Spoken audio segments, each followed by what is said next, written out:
ایک صاحب پوچھتے ہیں کہ سجدہ سہو واجب تھا لیکن سجدہ سہو کرنا بھول گیا، پھر دونوں طرف سلام پھیر دیا اور پھر یاد آیا، تو اب کیا کرے؟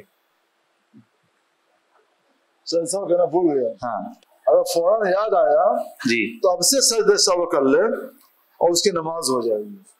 اچھا مگر ایک ہی سجدہ سہو کرنا پڑے گا، ہاں ایک سہو، اچھا یعنی ایک ہی سہو کا سجدہ دو ہے، وہی دو رکعت، وہی دو سجدے کرنے پڑیں گے، دو سجدے، ہاں اس سے زیادہ نہیں، کیونکہ شیطان پریشان کرتا ہے۔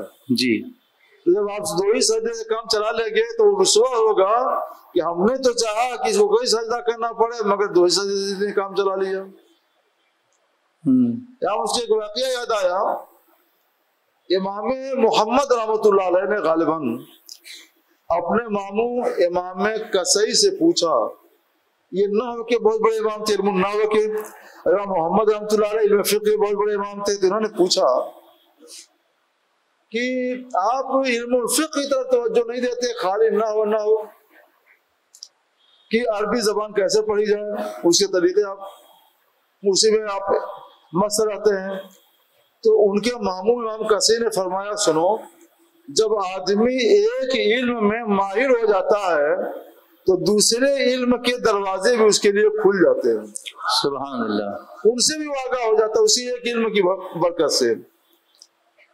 کہتا میں کوئی مسئلہ پوچھوں، بتائیے گا کیا پوچھو؟ تو انہوں نے پوچھا کہ اگر کسی سے نماز میں سہو ہو گیا،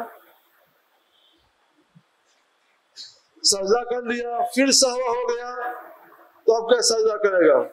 تو وہ کہتے ہیں اب کوئی سجدہ نہیں کرے گا۔ تو انہوں نے پوچھا کیوں؟ امام نصیر رحمۃ اللہ علیہ نے علم النحو کا ضابطہ سنایا، المصغر لا یصغر، مصغر کی تصغیر نہیں ہوتی۔ کیا بات ہے، اس کو اہل علم سمجھتے ہیں، مطلب یہ کہ نماز میں جو کمی ہو گئی یہ تصغیر ہے نماز کی، نماز کو کم کرنا ہے، چھوٹا کرنا ہے۔ ایک بار جب تصغیر ہو جاتی ہے کسی لفظ کی تو دوبارہ اس کی تصغیر نہیں ہوتی ہے، جی اس لیے نماز میں بھی جب عربی زبان میں ایک لفظ کی تصغیر ہو گئی تو دوبارہ اس کی تصغیر نہیں آتی۔ تو نماز جیسے عظیم الشان عبادت کی جب ایک مرتبہ سب کی وجہ سے تصغیر ہو گئی تب دوبارہ تصغیر نہیں ہوگی، دوبارہ نہیں ہوگا۔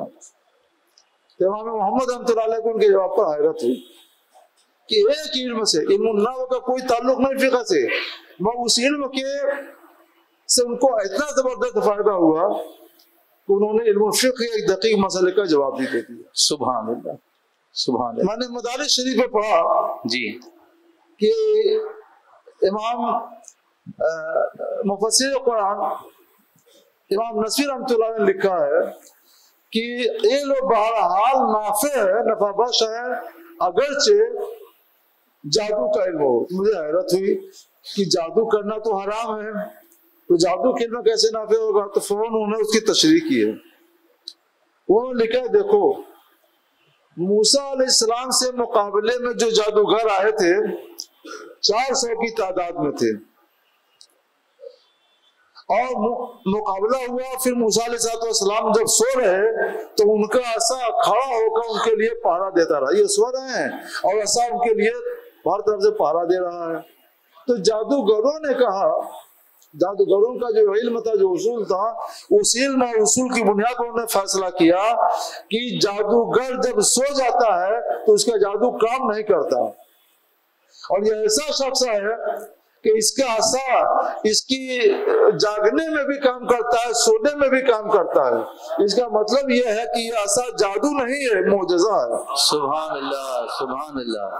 تو انہوں نے علم السر کے ذریعے کہا جادو کا علم اور کہاں نبوت کے علم کوئی مناسبت ہے، لیکن جادو کے علم کے ذریعے انہوں نے جان لیا کہ یہ عصا معجزہ ہے، جادو نہیں ہے۔ واہ واہ واہ، تو سب کے سب مشرف اسلام ہو گئے۔ سبحان اللہ، سبحان اللہ، سبحان اللہ۔